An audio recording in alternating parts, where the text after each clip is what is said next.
Imagine this. Your heart races, palms sweat, and your mind runs wild with what-ifs every time you are faced with a decision or new encounter. That nagging sensation? It's fear, and it's the very thing that's kept you from seizing opportunities that could transform your life.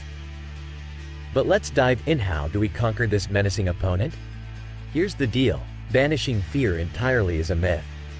A while back, I rubbed shoulders with renowned social maestros who've engaged with hordes of individuals, seeking connections and dates.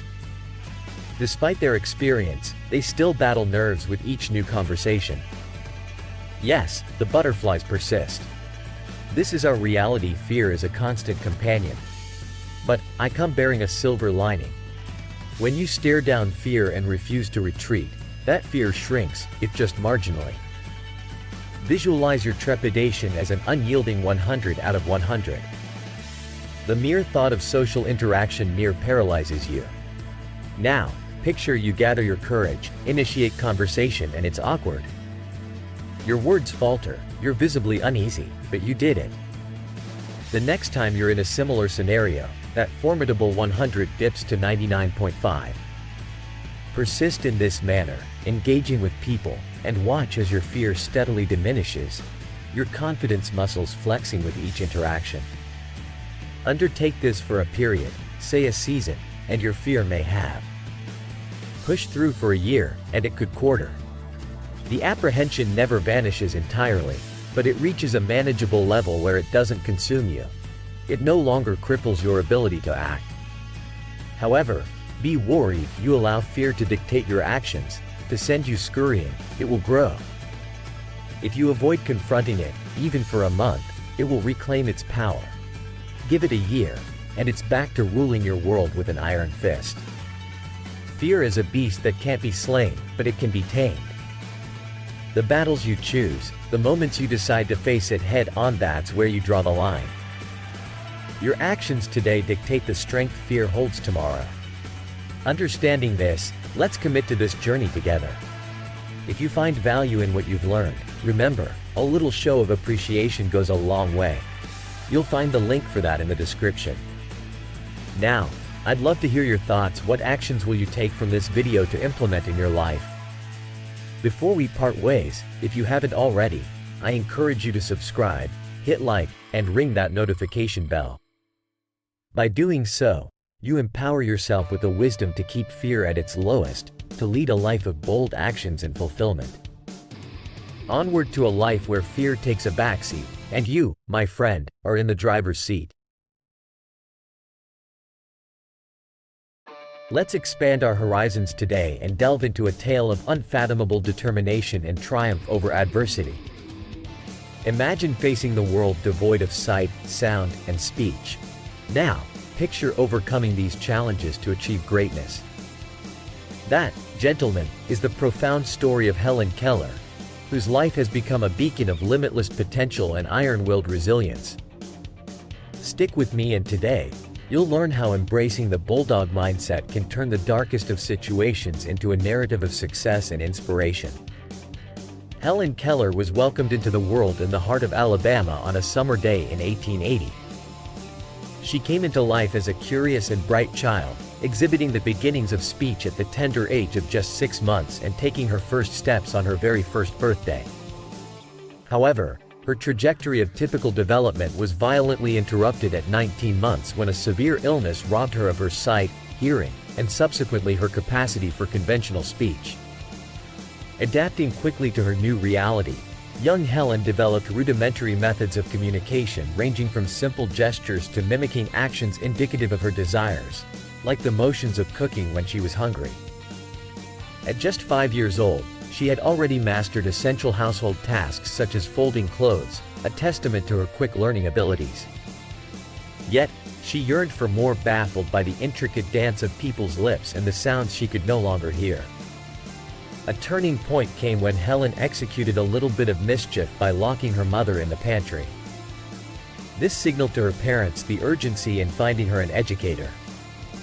Thus, the impending arrival of Anne Mansfield Sullivan on the cusp of Helen's 7th birthday became the dawn of a new chapter. Sullivan, a teacher, presented Helen with a doll and proceeded to press the word doll into her palm, sparking the realization that there was a name for everything in the world around her. With a newfound thirst for language, Helen embarked on an ambitious journey to learn how to read using raised letters, a monumental step towards her independence. By the spring of 1890, Helen took on yet another challenge, learning to speak. Though she could not hear her voice, with the guidance of Sarah Fuller, she meticulously felt the shapes and vibrations of speech. Her initial sentence, "It is warm," was a leap towards achieving audible conversation. New York City eventually beckoned, with its school for the deaf offering Helen an opportunity to refine her lip reading and speech further, alongside learning French and German. This period of personal growth saw Helen transforming into a voracious reader and a multifaceted individual who found joy in activities ranging from swimming to playing chess, with specially designed pieces. What surfaces from this narrative is not just Helen Keller's demonstrated abilities but her willpower, her divine masculine energy that thrust her into realms others thought impossible. Helen refused to live within the confines of her physical limitations. She, alongside the unwavering support of Anne Sullivan, ascended to the pinnacle of academic achievement, a Bachelor of Arts degree, a first for someone with her disabilities. This tale surpasses mere admiration. It's a blueprint for harnessing the potential within us. Gentlemen, Helen Keller didn't just live. She thrived by shattering the glass ceiling of her afflictions.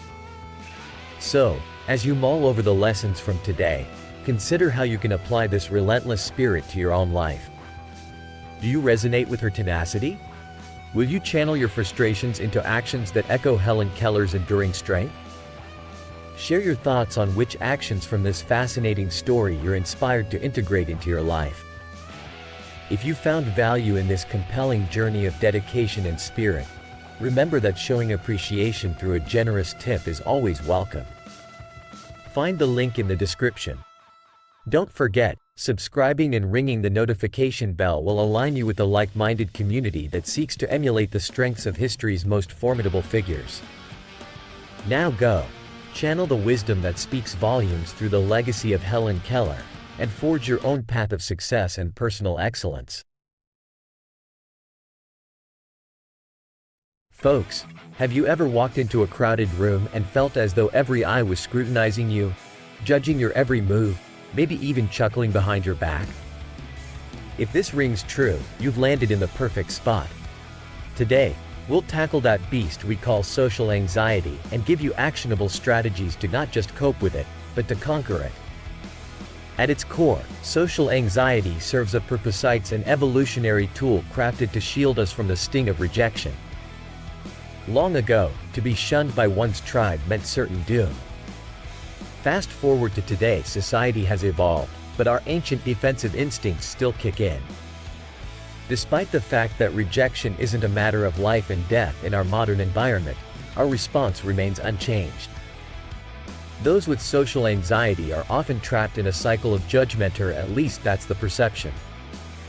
It's often attributed to what we call intentional biases. It's like when you're famished, try though you might, you can't focus on much else besides getting a bite to eat. Anxiety works much the same way, except that you're hyper alert to social cues, interpreting them negatively, no matter their true intent. Let's break this anxiety down into 3 manageable tips, shall we?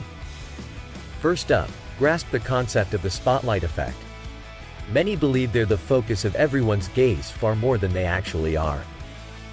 Truth bomb beach person is too concerned with their own potential judgment to spare a second glance your way.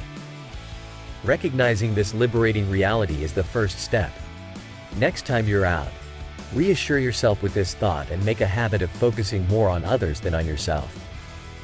This will not only alleviate your anxiety but set you apart in social dynamics. Moving on to the second technique, cognitive restructuring. Challenge the beliefs and assumptions feeding your anxiousness. Take for instance, you falter mid-sentence during a chat. Your mind may flood with thoughts that you've embarrassed yourself.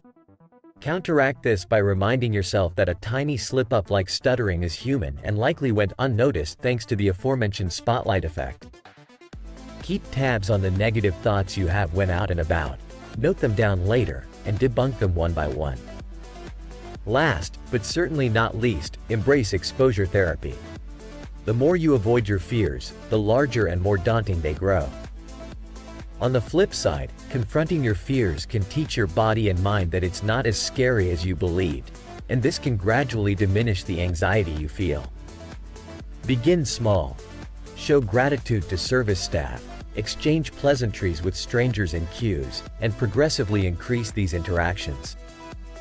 It's a step-by-step process tailored by you, for you.